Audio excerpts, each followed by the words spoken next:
সমস্ত মনে কাঁপতে দূর হয়ে যায় তার ওই এক পলকে একটু দেখায়। এই যে চলে এসেছি পদ্ম বনের মত্ত হাতে। তুমি আমার কাছে দূরে সরে চলে গেলে। আমার পাশে তন্ময় কি মানায়, তোমাকে মানায় না কেন? তন্ময় তোমাকে জানে আমি জানি, আমি কিন্তু তাই তাই দিতে পারবো। তাই তাই তাই মামার বাড়ি যাই, আই এম অলরেডি এঙ্গেজ, আমার পাশে সিটটা খালি নেই। শৈবাল বন্ধুর ভাবে স্ত্রীর সম্বন্ধে এমন কথা বলতে তোমার কি একটুখানি লজ্জা করে না? তন্ময় তোমাকে যা দেবে আমি তোমাকে তাই দেবো। ভুলে যেও না ও আমার ভাবের স্বামী। অনেক বেশি দামি, কারণ আমি তখন এন্টারপ্রাইজের সেলস ম্যানেজার, আর তন্ময় হচ্ছে একটা গ্র্যাজুয়েটেড বেকার। আসো আসো তন্ময়, তন্ময় এলেই তন্ময়কে আমি বলবো আমরা দুজন একটি গায়ে থাকি, সেই আমাদের একটি মাত্র সুখ। তাহার কাছে গাইতে দোয়েল পাখি, তাহার গানে নাচিয়ে আমার গো। বাচ্চাটা এসে গেছে। তাহার যদি পালন করা বেলা চড়ে বেড়ায় মোদের বটমূলে, যদি ভাগে মোদের খেতের বেলা গোলের পরে নি তাহাদের ফিরে। হ্যালো হ্যালো তন্ময়, ভাই শৈবাল কেমন আছিস বল? ভালো নেই? কেন? তোরও তো ভালো নেই, কারণ তোর জীবনে বইছে বসন্তের মিষ্টি বাতাস, আর আমার জীবনে বইছে কাল বৈশাখীর ঝড়। চলি, কোথায় যাবে? আমাদের বন্ধু দিবেন ওর আমাদের কারখানায় একটা চাকরির ব্যবস্থা করেছি, দেখি সে ব্যাপারে কিছু কথাবার্তা আমি বলে আসি। আর এই ফাঁকে ওরা দুই কপতি মিলে বক বকম করে যায়। এই শুনতি আমাদের কেন কি আছে? ও আজকে দেরি হয়ে গেছে বলে তুমি আমার কাছে সাড়া দেবে না, তাই তো? বই গেছে তোমার ডাকে ছায়া দিতে বই গেছে, সাথে রাধা ধরো পানি তোমার পাওয়াতে ফুল বই গেছে, তোমার ডাকে ছায়া দিতে বই গেছে, তোমার ডাকে ছায়া দিতে বই গেছে। আমি তাহলে চললাম, আর কোনোদিন তোমার কাছে আসবো না। শত্রু শত্রু শত্রু আমার চির শত্রু, তোমার কণ্ঠস্বর বারবার শত্রুভাবে তোমার উপরে রাগ করে থাকবো। তোমার ওই মায়াবী কণ্ঠস্বরটা শুনে আমি বারবার তোমার উপরে রেগে গলে চল হয়ে যাই। তোমার ভালোবাসা তো আমাকে বিচলিত করে শুনতি। তোমার মনে পড়ে তোমার লেখা ওই নাটকের প্রথম দিনে আমি তোমাকে প্রথম ভালোবেসেছি। আর তোমার অভিনয়ে মুগ্ধ হয়ে আমি তো তোমার প্রেমে পড়েছিলাম। প্রথমে আমি পড়েছিলাম।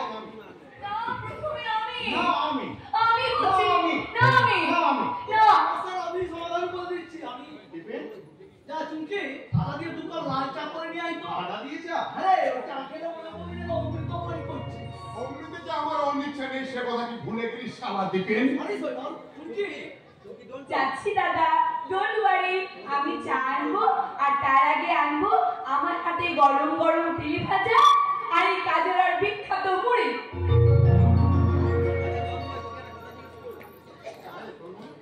তোকে একটা কথা জিজ্ঞাসা করবো? এসে বন্ধু অপ্লেসে। কাহারে, তুই কি সারা জীবন চুমকির সাথে প্রেমই করে যাবি, বিয়ে করবি না? আরে আজকে তো ওই কথাটাই দিবেনকে আমি বলতে এসেছি।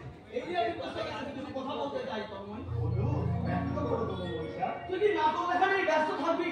নাট্য সাধনা যে আমার ঈশ্বরের সাধনা। এটা তো নাটক যে আমার নিঃশ্বাস, আমার দরকার। এটা তো অন্ধবিশ্বাস। না, তোকে বিয়ে করতে পারবে না। দাদা কেন তুই আমার সাথে রহস্য করছিস বলতো দাদা? রহস্য নয়, রহস্য নয়, চুমকি, রহস্য নয়। কথাটা বলে হচ্ছে পরিষ্কার। আমি তো ভাবতেই পারছি না যে তন্ময়ের এত টাকার খিদে। মানে তন্ময়ের কাছে আমি তোর বিয়ের ব্যাপারে প্রস্তাব দিয়েছিলাম রে। তন্ময় বলেছে সে 5 লাখ টাকা না পেলে সে তোকে বিয়ে করতে পারবে না। কি বলি দাদা? তন্ময় টাকা আর বাড়ি পাল্লা দিয়ে আমাদের ভালোবাসাকে মাপতে চাইছে। যাবো দাদা, আমি এক্ষুনি তন্ময়ের কাছে যাবো। আমি যাবো তার কাছে, তার গিয়ে মুখোমুখি দাঁড়িয়ে জিজ্ঞাসা করবো, তাহলে কেন তুমি আমাকে ভালোবাসার স্বপ্ন দেখেছিলে? কেন তুমি আমাকে নির্ভর করার স্বপ্ন দেখেছিলে? বলো বলো বলো বলো। আমি যাচ্ছি দাদা। কোথায় যাচ্ছে? কেন যাচ্ছে? দয়া ভিক্ষা চাইতে।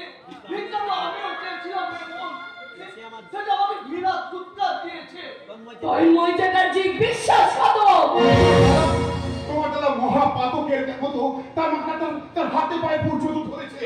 ও শয়তান! অস্বীকার করেছে। অবৈধনা যে বেঈমান! তাকে আমি ঘৃণা করি দাদা! তাকে আমি ঘৃণা করি!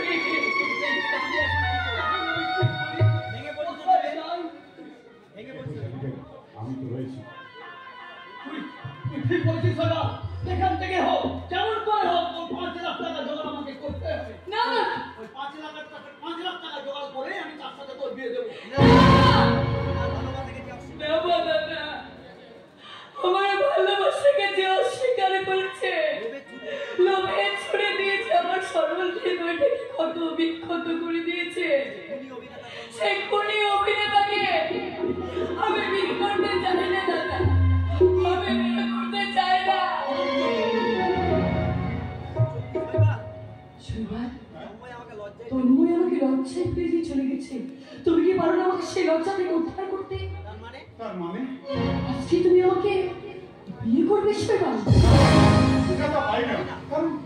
কারণ তুমি তাকে ভালোবাসো, তুমি তার বাগদত্তা। কিন্তু তুমিও তো একদিন আমাকে ভালোবেসেছিলে, আমার ভালোবাসা পেতে চেয়েছিলে। চেয়েছিলাম, তবু আমি পারবো না চুমকি। আমার অপমানের প্রতিশোধ তুমি নিতে পারবে না।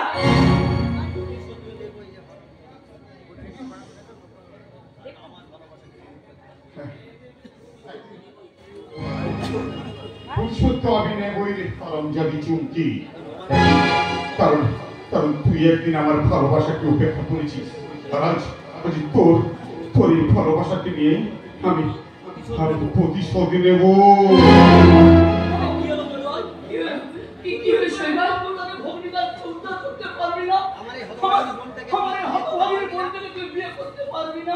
মানে আমি কে তো ভাবছো শৈবাল?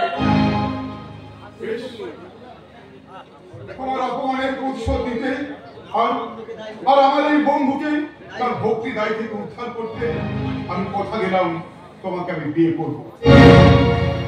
আর আমিও প্রতিজ্ঞা করলাম, তন্ময় জানাকে আমি তোমাকে আমার মন থেকে চিরতরে মুছে দিলাম, মুছে দিলাম, মুছে দিলাম। আমার একমাত্র বোন চুমকিকে আমি তোর হাতেই তুলে দিলাম।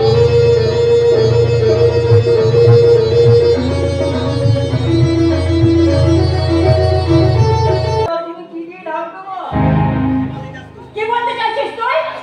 বর্দার বিয়ের জন্য টাকা তো নিয়েছো, বাবার সঙ্গে পরামর্শ করেছো, বর্দার মতামত নিয়েছো। প্রয়োজন মনে করিনি।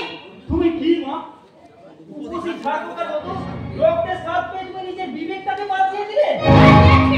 কারণ সেটা তোর আর চিন্ময়ের সুখের জন্য, মঙ্গলের জন্য। মা কিচ্ছু জানে না। তুমি জানিস না তোর ওই অপদার্থ মাস্টার বাবাটা তোকে আর বেশি ভালোবাসে। মা আমাদের দাদা আর বড় ছেলেকে যতখানি ভালোবাসে তার এক ফোঁটা আমাদের দু ভাইকে ভালোবাসে না। তোদের কথা আমি মানি না। যে মানুষটাকে মঙ্গল কামনা করে তাদের সম্পর্কে তোমরা কথা ভাবো কি করে? তোমাদের লজ্জা পাওয়া উচিত। আমরা কোনো অন্যায় কথা বলছি না বর্দা। হ্যাঁ, শুনতে হবে না শোন। তারপরে বিয়ের এই বাচ্চা টাকাগুলো আমি করেছি তোদের দু ভাই ভবিষ্যতের জন্য, তোদের সুখ কেনার জন্য। তুমি বড়টা সব সব বিক্রি করে দেবে মা। ঠিক আছে। এই সিসি করছিস কেন? ওই ধর্মা চেনা ঠিক আমাদের নিজেকে দাদা। তবু সে সৎ, তোর মতো অসৎ নয়। হয় ভদ্রকিনার কষ্ট পেয়ে ওটাই তুমি ভালো লাগছে। এই সঞ্জয়, মুখ সামনে কথা বলবি। ভুলে যাস না ও তোর নিজের দাদা আর আমি তো গর্বলা দিদি মা। ও ভদ্রবাদ ফিরিয়ে করে। এত বড় কথা। দাঁড়া, এই টাকাগুলো মানে আমার বাড়িতে রেখে আসি, তারপর তোকে আমি উচিত শিক্ষা দিচ্ছি। মাগো তার আগে যে আমি অনেক আগে বাবার আদর্শ দীক্ষা নিয়ে ফেলেছি।